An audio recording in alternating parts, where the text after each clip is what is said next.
ঐতিহাস প্ৰসিদ্ধ বিল্লেশ্বৰ দেৱালয়ত বাবা কাল ভৈৰৱৰ প্ৰাণ প্ৰতিষ্ঠা।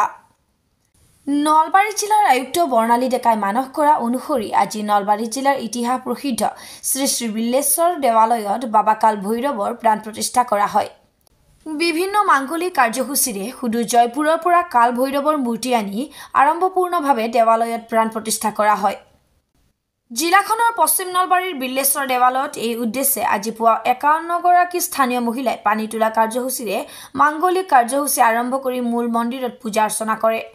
ইয়াৰ পিছত মহাদেৱৰ আন এটা ৰূপ কাল ভৈৰৱৰ মূৰ্তি প্ৰাণ প্ৰতিষ্ঠাৰ বাবে সেৱা আগবঢ়ায় আয়ুক্ত বৰ্ণালী ডেকাই। এই অনুষ্ঠানত উপস্থিত থাকে জিলা আয়ুক্ত বৰ্ণালী ডেকাৰ লগতে দিল্লী গড়গাঁও নিবাসী দীপক শেঠ, কবিত গান্ধী, দেৱেন্দ্ৰ গোৱেল, ৰজত গোৱেল, দেৱালয়ৰ দলৈ ৰঞ্জিত মিশ্ৰ প্ৰমুখ্যে বহু সংখ্যক বিশিষ্ট ব্যক্তি। অনুষ্ঠানৰ লগত সংগতি ৰাখি আয়তীৰ নাম প্ৰসংগ, বন্তি প্ৰজ্বলন আদি কাৰ্যসূচী ৰূপায়ণ কৰাৰ উপৰি ভোগ বিতৰণ কৰা হয়। উল্লেখযোগ্য যে এই বাবা কাল ভৈৰৱ প্ৰাণ প্ৰতিষ্ঠা অসমৰ ভিতৰত প্ৰথম বুলি জানিব দিছে দলৈ ৰঞ্জিত মিশ্ৰই।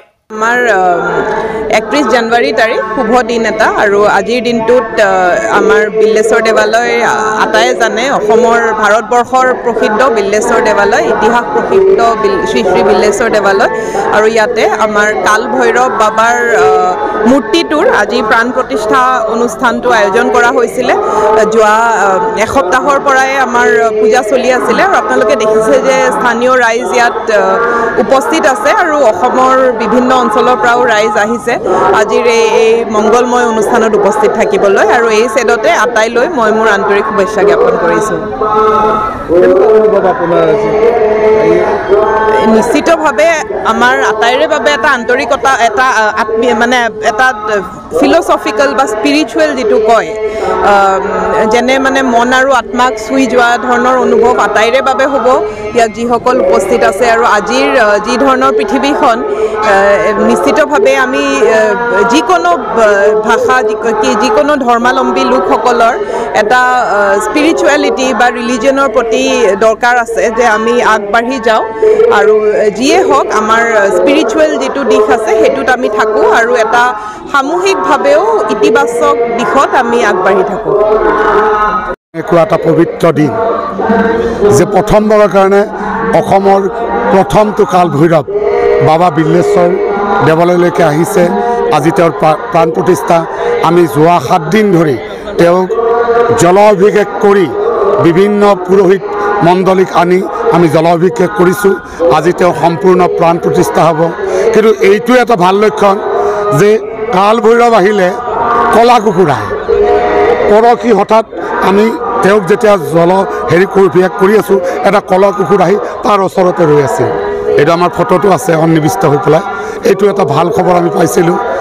সকলোৱে আহক, বাবা ভোলানাথক দৰ্শন কৰাৰ আগতে কাল ভৈৰৱক যদি আমি অনুমতি নলওঁ তেতিয়া বাবা ভোলানাথক লগ কৰাটো সমীচীন নহয়। গতিকে কাল ভৈৰৱৰ অনুমতি সাপেক্ষে বাবা ভোলানাথক লগ কৰিব লাগে। এইটো সম্পূৰ্ণ ইয়াৰ হেৰিটো আমাৰ নলবাৰী জিলা আয়ুক্ত সচিব বৰ্ণালী ডেকা বাইদেৱে নিজৰ তেখেতৰ হেৰিৰে এইটো কৰিছে। গতিকে তেখেতক শতকোটি প্ৰণাম জনাইছোঁ। আজি গোটেই আমাৰ মন্ত্ৰী বিধায়কসকল আহিব।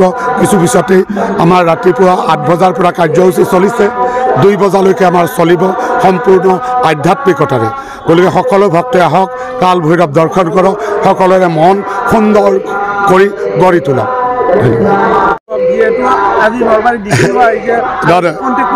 অনুভৱটো এনেকুৱা, অনুভৱটো অকল মোৰেই হ'ব নোৱাৰে, মই গোটেই অসমৰ ভক্তগণৰ আজি মনৰ যিটো অনুভৱ এইটো সাংঘাতিকভাৱে যেতিয়া প্ৰচাৰ হ'ব কাল ভৈৰৱৰ, এই গতিকে এনেকুৱা এটা অনুভৱত আনন্দৰ সীমা নাথাকে সকলোৰে।